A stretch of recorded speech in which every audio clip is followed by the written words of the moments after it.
여러분, 지금 이 순간에도 누군가는 혼자 싸우고 있습니다.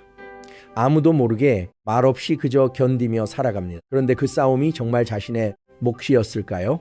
우리는 언제부터 모든 것을 스스로 해결해야 한다고 믿게 되었을까요? 성경은 읽다 보면 이상한 점을 발견하게 됩니다.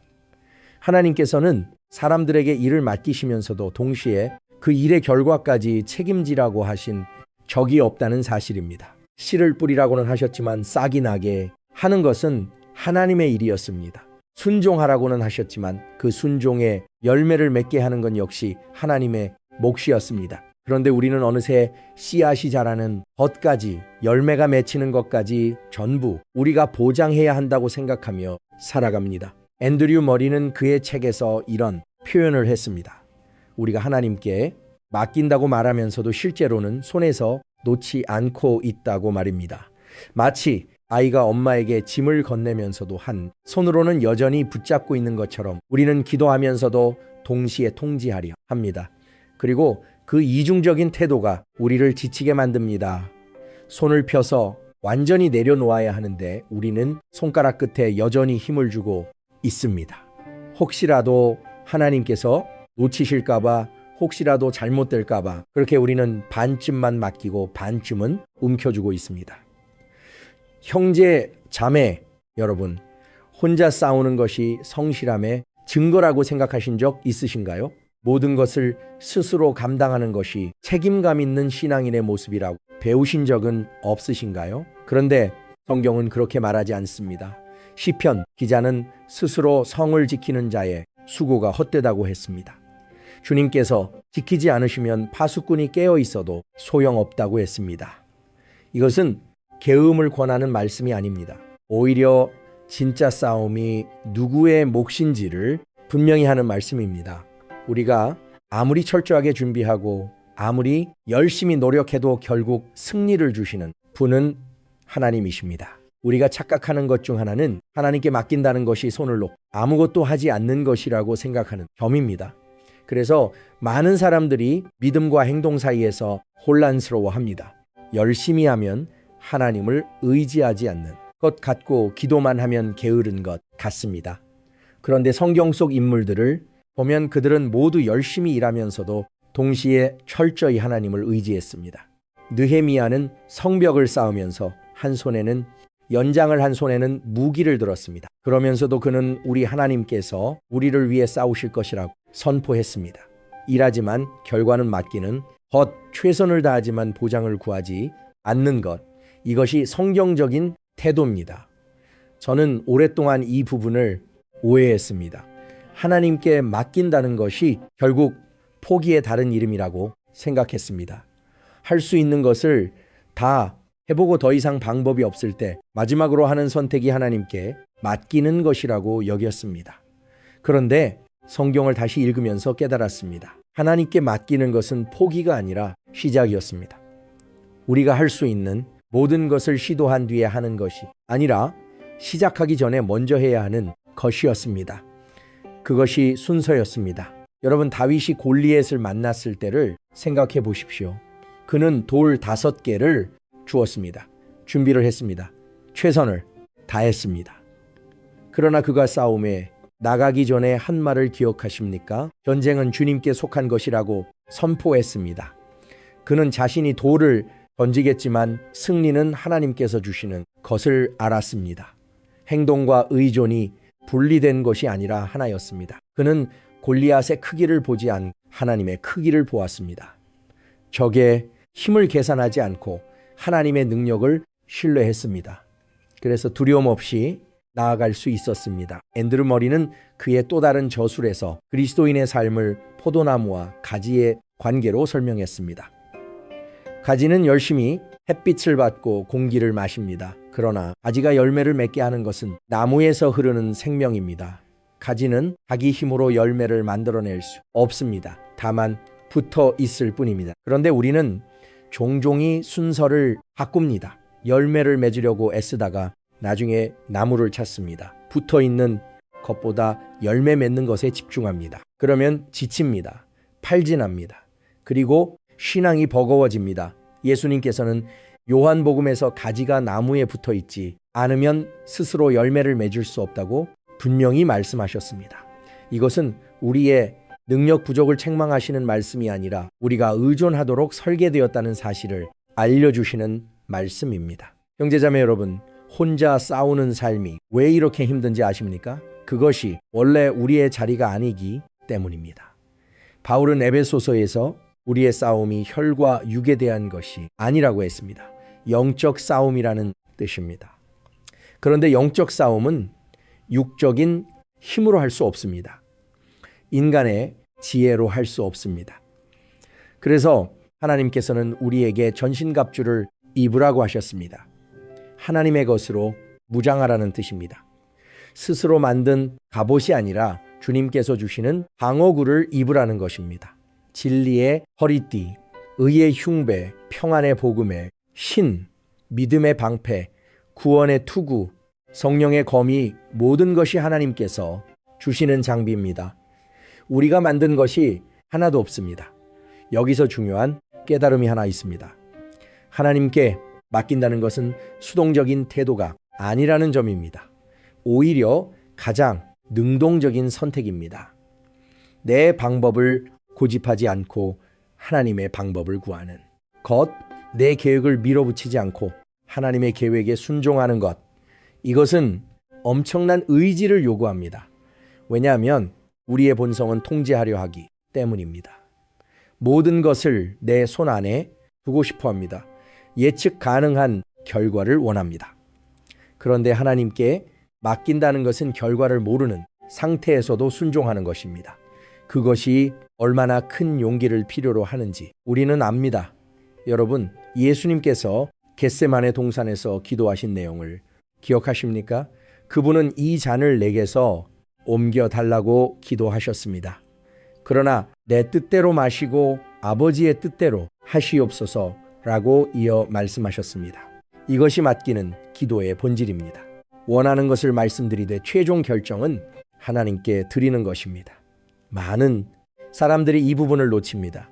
하나님께 맡긴다면서 실제로는 자기 뜻을 관철시키려 합니다. 기도는 하되 답은 이미 정해놓고 합니다. 그러면 그것은 맡기는 것이 아니라 통보하는 것입니다. 예수님께서 보여주신 기도는 정직한 기도였습니다.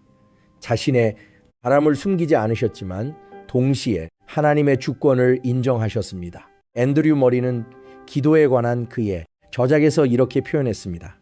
우리가 하나님의 뜻을 구할 때 우리는 동시에 우리 뜻을 내려놓는 연습을 해야 한다고 말입니다. 이것은 쉬운 일이 아닙니다. 특히 간절한 문제일수록 더 어렵습니다. 우리는 해답을 알고 싶어 합니다. 빨리 결론을 보고 싶어 합니다. 그런데 하나님께서는 종종 우리를 기다리게 하십니다. 그 기다림의 시간 속에서 우리는 진짜 맡기는 법을 배웁니다. 머리는 또한 이렇게 말했습니다. 기도의 목적은 하나님의 마음을 바꾸는 것이 아니라 우리 마음을 하나님의 마음에 맞추는 것이라고 말입니다. 우리가 기도하면서 변화되는 것입니다. 저는 이런 생각을 해본 적이 있습니다. 만약 하나님께서 우리가 원하는 대로 즉시 응답하신다면 우리는 하나님을 의지하는 것이 아니라 하나님을 사용하는 것이 되지 않을까 하는 생각 말입니다. 기도가 주문이 되고 믿음이 거래가 될 위험이 있습니다. 그래서 하나님께서는 때로 기다리게 하십니다. 우리가 정말 그분을 신뢰하는지 아니면 단지 응답을 원하는지 시험하시는 것입니다. 이 기다림이 고통스럽지만 동시에 필요한 과정입니다. 우리의 신앙이 성숙해지는 시간입니다. 형제 자매 여러분, 성경에는 기다림의 사람들이 많이 나옵니다. 아브라함은 약속의 자녀를 위해 수십 년을 기다렸습니다. 요셉은 감옥에서 억울하게 세월을 보냈습니다. 다윗은 기름 부음을 받고도 왕이 되기까지 오랜 시간도 많습니다. 그들은 모두 하나님의 약속을 받았지만 성취는 즉시 오지 않았습니다. 그 사이의 시간이 바로 맡김을 훈련하는 기간이었습니다. 하나님을 신뢰하는 법을 배우는 학교였습니다. 그들은 그 기다림 속에서 하나님의 신실하심을 배웠습니다. 하나님께서 약속을 잊지 않으신다는 것을 때가 되면 반드시 이루신다는 것을 경험으로 알게 되었습니다. 그런데 이 기다림의 시간에 우리가 빠지기 쉬운 함정이 있습니다. 바로 불안입니다. 아무 일도 일어나지 않는 것처럼 보일 때 하나님께서 잊으신 것은 아닐까 의심하게 됩니다. 그러나 성경은 분명히 말합니다. 하나님의 시간은 우리 시간과 다르다고 했습니다. 주님 앞에서는 하루가 1000년 같고 1000년이 하루 같다고 베드로 후서는 기록합니다. 이것은 하나님께서 시간을 초월하신다는 뜻입니다. 우리가 급해하는 것이 하나님께는 정확한 타이밍 안에 있다는 의미입니다. 하나님께서는 너무 이르지도 너무 늦지도 않게 일하십니다. 항상 가장 적절한 때에 응답하십니다. 여러분, 농부를 생각해 보십시오. 농부는 씨를 뿌린 후 매일 밭을 들였다 봅니다. 그러나 씨앗이 싹을 키우는 것을 직접 볼 수는 없습니다. 땅 아래에서 보이지 않게 일어나는 일입니다. 그는 다만 때를 기다리며 물을 주고 잡초를 뽑을 뿐입니다. 우리의 삶도 그렇습니다. 하나님께서는 보이지 않는 곳에서 일하고 계십니다. 우리가 보지 못한다고 해서 아무 일도 일어나지 않는 것이 아닙니다. 땅 위에는 변화가 없어 보여도 땅 아래에서는 뿌리가 자라고 있습니다. 겉으로는 아무 진전이 없는 것 같아도 하나님께서는 우리 안에서 우리 상황 속에서 조용히 일하고 계십니다. 앤드류 머레이는 신앙의 성장에 관한 그래서 이런 비유를 들었습니다. 우리는 종종 결과를 보고 믿으려 하지만 진짜 믿음은 보기 전에 믿는 것이라고 말입니다. 히브리서에서도 믿음은 바라는 것들의 실산이요 보이지 않는 것들의 증거라고 했습니다. 이 말씀은 믿음이 증거를 요구하지 않는다는 뜻입니다. 오히려 믿음 자체가 증거가 된다는 의미입니다. 우리가 보지 못하는 것을 확신하는 그것이 믿음입니다. 손에 쥐고 있지 않아도 하나님께서 주실 것을 믿는 눈으로 확인하지 못해도 하나님께서 일하고 계심을 신뢰하는 그것이 진짜 믿음입니다. 그렇다면 우리는 어떻게 이런 믿음을 가질 수 있을까요? 자연스럽게 생기는 것이 아닙니다. 훈련이 필요합니다. 그리고 그 훈련의 핵심은 말씀을 묵상하는 것입니다. 로마서에는 믿음이 들음에서 나며 들음은 그리스도의 말씀으로 말미암는다고 기록되어 있습니다. 말씀을 듣고 읽고 묵상할 때 하나님께서 누구신지 알게 됩니다. 그분의 신실하심을 깨게 됩니다.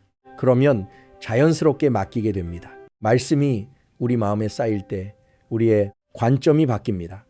하나님을 더 크게 보게 되고 문제를 더 작게 보게 됩니다. 형제자매 여러분, 우리가 혼자 싸우는 이유 중 하나는 하나님을 충분히 알지 못하기 때문입니다. 하나님께서 정말 선하신 분인지 정말 능력이 있으신 분인지 정말 우리를 사랑하시는 분인지 확신이 없을 때 우리는 스스로 해결하려 합니다. 그런데 말씀을 통해 하나님을 알아갈 때 두려움이 사라집니다. 통제하려는 욕구가 줄어듭니다.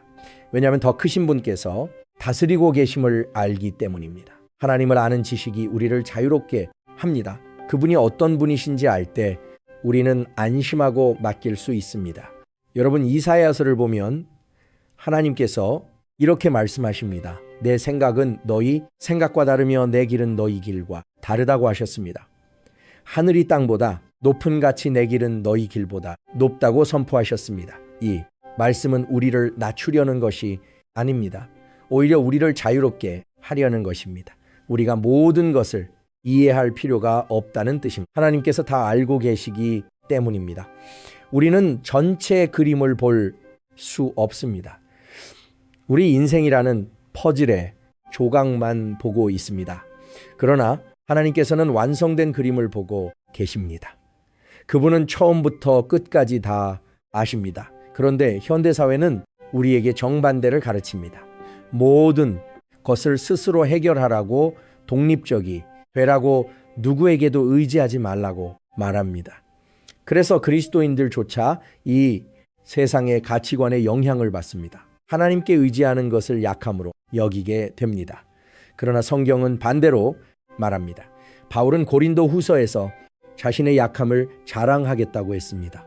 왜냐하면 약할 때 그리스도의 능력이 완전하게 나타나기 때문입니다.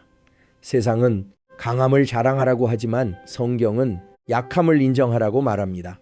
세상은 자급자족을 목표로 삼으라고 하지만 성경은 전적으로 하나님을 의지하라고 가르칩니다. 저는 이 말씀을 묵상하면서 깨달았습니다. 우리가 강해지려고 애쓰는 이유는 결국 하나님을 필요로 하지 않기 위해서라는 사실을 말입니다. 스스로 충분하다고 느끼고 싶은 것입니다. 그런데 그것이 바로 교만의 본질입니다. 반대로 약함을 인정하고 하나님을 의지하는 것, 그것이 겸손이며 동시에 지혜입니다. 우리가 약하다는 것을 인정하는 순간 하나님의 강함이 우리를 채웁니다. 우리가 부족하다는 것을 고백하는 순간 하나님의 풍성함이 우리에게 임합니다. 여러분, 베드로를 생각해 보십시오. 그는 예수님께 자신은 절대 주님을 부인하지 않겠다고 장답했습니다. 다른 사람들은 다 배반해도 자신만큼은 끝까지 따르겠다고 자신했습니다. 그러나 그는 예수님께서 예언하신 대로 3번 부인했습니다. 그의 자신감은 무너졌습니다. 그런데 바로 그 무너짐이 베드로를 변화시켰습니다. 부활하신 예수님을 만난 후 베드로는 더 이상 자신을 믿지 않았습니다. 오직 예수님만 의지했습니다. 그리고 그때부터 담대함이 생겼습니다. 인간적인 용기가 아니라 하나님께서 주시는 담대함이었습니다. 사도행전을 보면 베드로는 완전히 달라진 사람이 되었습니다. 예전에는 종에게도 두려워 떨었지만 이제는 대제사장 앞에서도 담대히 복음을 전했습니다.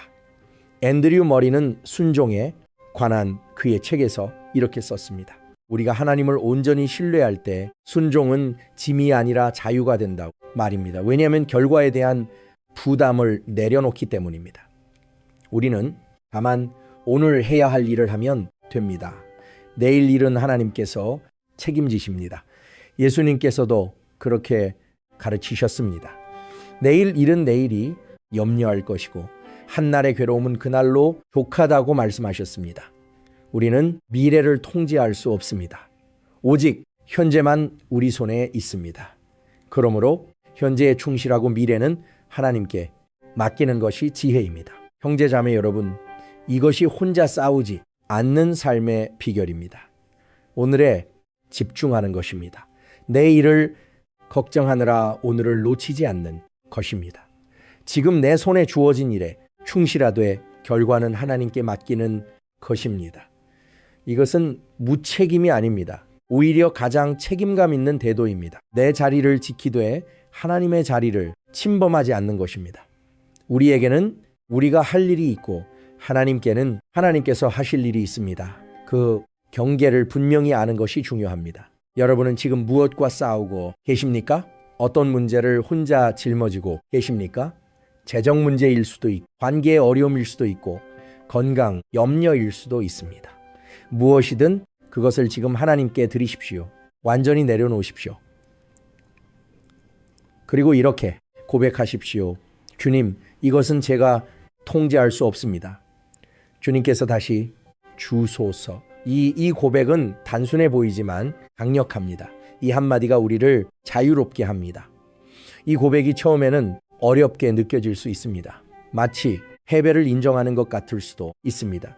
그러나 이것은 패배가 아니라 승리의 시작입니다. 진짜. 싸움은 하나님께서 하시기 때문입니다. 우리는 다만 그분의 편에 서서 순종하면 됩니다. 여호수아가 여리고성 앞에 섰을 때처럼 우리는 하나님의 방법을 따르면 됩니다. 성을 무너뜨리는 것은 우리 일이 아닙니다. 성 주위를 도는 것이 우리 일입니다. 나팔을 부는 것이 우리 일입니다. 그러면 하나님께서 성벽을 무너뜨리십니다. 앤드류 머리는 그의 마지막 저작 중 하나에서 이렇게 정리했습니다. 그리스도인의 삶은 끊임없이 하나님께 자리를 내어드리는 과정이라고 말입니다. 우리가 차지하고 있던 자리를 주님께 드릴 때 그분께서 그 자리에 임하십니다. 그리고 놀라운 일들이 일어나기 시작합니다. 힘으로 할 수 없는 일들이 가능해집니다. 우리 지혜로 풀 수 없던 문제들이 해결됩니다. 이것은 마술이 아닙니다. 하나님의 능력이 나타나는 것입니다. 머리는 또한 강조했습니다. 우리가 비워질수록 하나님으로 더 많이 채워진다 말입니다. 우리 자아가 줄어들수록 그리스도의 생명이 더 크게 드러납니다. 여러분, 바로 그것이 하나님께서 다스리신다는 의미입니다. 모든 영역에서 모든 순간에 그분께서 왕이십니다. 우리가 인정하든 안 하든 그분은 통치하십니다. 그런데 우리가 그 통치를 인정하고 순종할 때 우리는 평안을 누립니다. 대적할 때는 고통받지만 항복할 때는 쉬걸었습니다. 하나님과 싸우는 것만큼 피곤한 일이 없습니다. 하나님께 순종하는 것만큼 자유로운 일도 없습니다. 형제자매 여러분, 이것이 복음의 핵심입니다. 우리가 구원받은 것도 우리 힘으로가 아니었습니다. 하나님의 은혜였습니다. 그렇다면 구원받은 이후의 삶도 마찬가지입니다. 우리 힘으로 사는 것이 아니라 하나님의 은혜로 사는 것입니다. 매일 그분께 의지하는 것입니다. 매 순간 그분을 신뢰하는 것입니다. 에베소서에서는 구원이 우리의 행위에서 난 것이 아니라 하나님의 선물이라고 분명히 말합니다. 구원도 선물이고 구원 이후의 삶을 살아가는 힘도 선물입니다. 우리가 만들어내는 것이 아니라 받는 것입니다. 빌립보서에서 바울은 이렇게 고백했습니다. 내게 능력 주시는 자 안에서 내가 모든 것을 할 수 있다고 말입니다. 이 말은 바울이 슈퍼맨이란 뜻이 아닙니다. 오히려 바울은 자신의 약함을 잘 알았습니다. 그러나 그리스도께서 함께 하시기에 모든 것이 가능했습니다. 여기서 중요한 단어는 내가가 아니라 그리스도 안에서입니다. 주어는 내가가 아닙니다. 능력 주시는 자가 진짜 주어입니다. 바울은 도구일 뿐이고 하나님께서 이러시는 분입니다. 여러분, 오늘부터 이렇게 살아보십시오. 혼자 싸우려 하지 마십시오. 모든 짐을 주님께 드리십시오.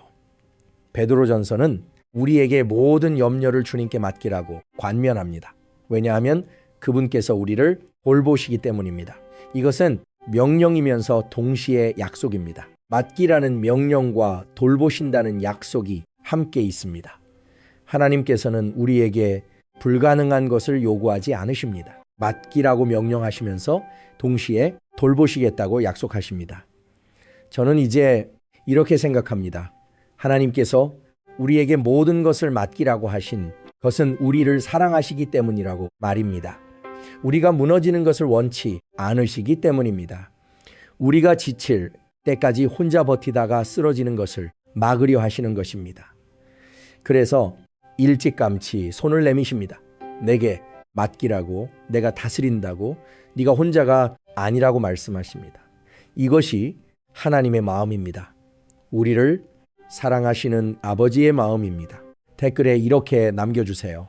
주님께 맡깁니다. 이 짧은 고백이 여러분의 삶을 바꿀 것입니다. 매일 이 고백을 반복하십시오. 문제가 생길 때마다 고백으로 돌아오십시오. 그러면 점점 자유로워질 것입니다. 평안이 찾아올 것입니다. 이 고백은 마법의 주문이 아닙니다. 그러나 우리 마음의 방향을 바꾸는 고백입니다. 통제에서 신뢰로, 염려에서 평안으로, 두려움에서 확신으로 우리를 옮기는 고백입니다. 말씀의 서재를 구독하시고 좋아요와 알림 설정도 함께 부탁드립니다. 이 메시지가 더 많은 분들께 전해질 수 있도록 공유도 해주시면 감사하겠습니다.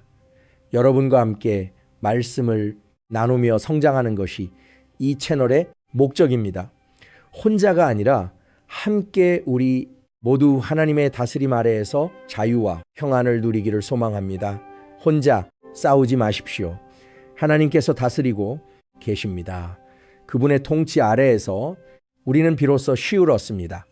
그것이 우리가 찾던 평안입니다. 그것이 우리가 필요로 했던 자유입니다.